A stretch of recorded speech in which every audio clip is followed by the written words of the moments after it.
Presiden Rusia Vladimir Putin pada hari Kamis menantang negara-negara barat untuk melakukan duel teknologi tinggi di Kiev untuk menguji kemampuan militer kedua belah pihak.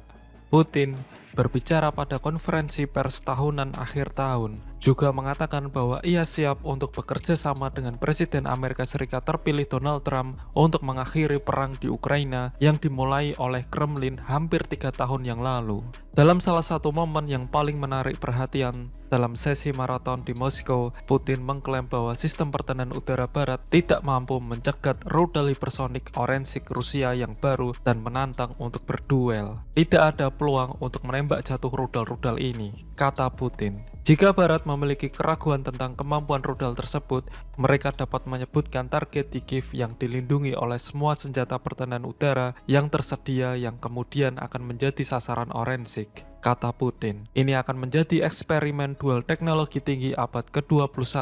Dengan demikian akan menjadi jelas apakah negara-negara Barat dapat menghentikan rudal tersebut. Putin menyatakan kesiapan Rusia untuk berpartisipasi. Putin menanggapi pertanyaan dari saluran militer Rusia, Zvezda, yang mengutip dugaan penilaian para ahli barat bahwa Orensik, pohon hasil dalam bahasa Inggris, dapat dengan mudah dikalahkan pada tahap-tahap awalnya. Rusia pertama kali menembakkan rudal tersebut yang pada prinsipnya dapat dilengkapi dengan senjata nuklir ke kota Dnipro di Ukraina pada bulan November. Akan tetapi, kerusakan yang ditimbulkan hanya sedikit. Rudal itu tidak membawa hulu ledak nuklir.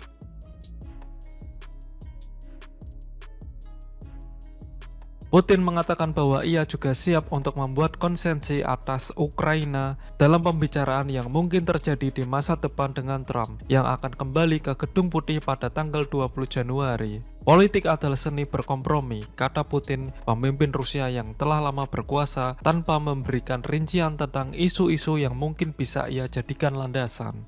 Putin mengakui belum berbicara dengan Trump selama 4 tahun dan menambahkan bahwa sejauh ini belum ada proposal dari tim Trump untuk mengadakan pertemuan. Ia kembali menuduh Ukraina menghalangi negosiasi untuk mengakhiri perang. Putin yang memerintah invasi skala penuh ke Ukraina pada Februari 2022 mengingat kegagalan kesepakatan yang coba dicapai Moskow dan Kiev di Istanbul tak lama setelah dimulainya perang. Perjanjian tersebut pada akhirnya ditolak oleh Ukraina di bawah tekanan dari Barat.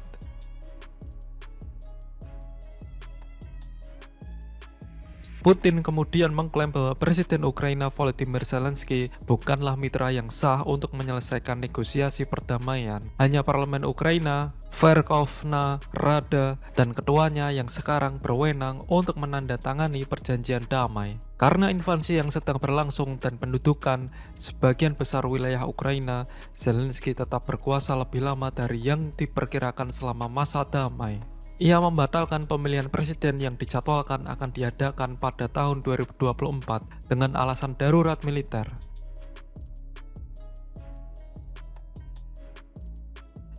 Beberapa bulan setelah pasukan Ukraina merebut sebagian wilayah Kursk di selatan Rusia, Putin berjanji dalam acara tanya-jawab tahunan untuk membebaskan dan membangun kembali wilayah tersebut. Putin mengatakan semuanya akan dilakukan.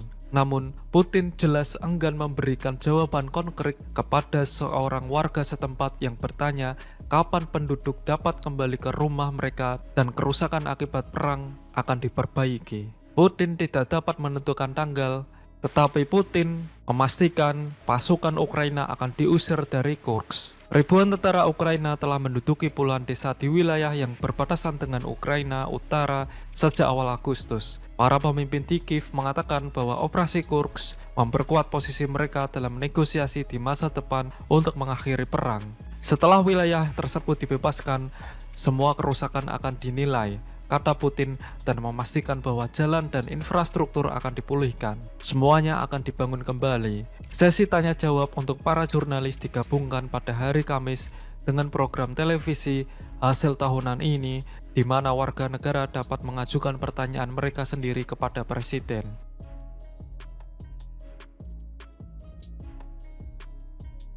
Ketika Putin berbicara di ibu kota Rusia, laporan-laporan tentang kekerasan di garis depan terus berdatangan. Serangan rudal Rusia di kota Kryvyi Rih, Ukraina pada hari Rabu melumpuhkan pasokan listrik di beberapa bagian kota besar tersebut.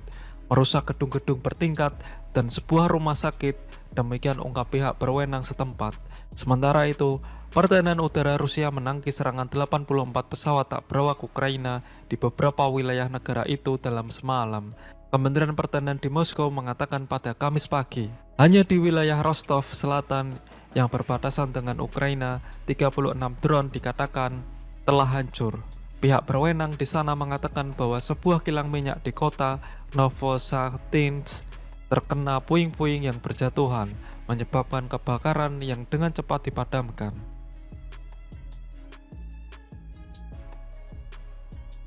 Badan Intelijen Nasional Korea Selatan mengatakan pada hari Kamis bahwa Korea Utara dapat mengirim lebih banyak pasukan untuk bertempur bersama pasukan Rusia melawan Ukraina. Badan tersebut telah melihat tanda-tanda bahwa penguasa Korea Utara Kim Jong-un sedang melakukan persiapan untuk pelatihan dan pengerahan unit militer khusus tambahan. Laporan tersebut mengutip informasi dari pertemuan tertutup Komite Intelijen Majelis Nasional yang kemudian disampaikan oleh seorang anggota parlemen kepada para wartawan. Tidak ada rincian lebih lanjut yang diketahui. Badan Intelijen Nasional Korea Selatan (NIS) mengasumsikan bahwa setidaknya 100 tentara Korea Utara telah terbunuh dalam perang melawan Ukraina dan hingga 1.000 tentara lainnya terluka. Kiev dan Washington juga berasumsi bahwa Korea Utara telah mengalami kerugian besar. Menurut perkiraan Korea Selatan dan Amerika Serikat, Korea Utara telah mengirim lebih dari 10.000 tentara ke Rusia. Kepemimpinan militer Moskow dikatakan menggunakan Korea Utara